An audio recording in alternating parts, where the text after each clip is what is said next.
இயற்கை பாருங்க, ஆலமர, அரச மரம், நாவரு, இந்த வேம்பு, எவ்வளவோ பழங்கள் கீழே விழும், முத்துக்கள் விழும், விதைகள் விழும், முளைக்காது. மீனின் சினை முட்டையை விட சிறிது என்றான் ஆலமரத்தின் விதை.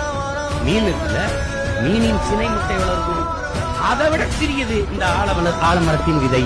ஆனால் அது முளைத்து பெரும் மரமான பிறகு ஒரு மன்னனின் 3 படைகளையும் தன்னகத்தை தங்க வைக்கிற அளவுக்கு பெருசாயிது.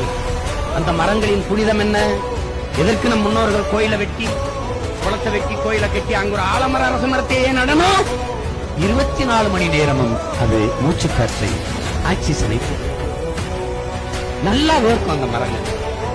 கோடை காலத்தில் கூட ஆலமர, அரச மரத்துக்கு கீழே இருந்தா ஏன் அதற்கு வேர்க்கு அறிவு. தமிழனுடைய மெய்யிலே அறிவு. அதனால ஆலமர, அரச மரத்தை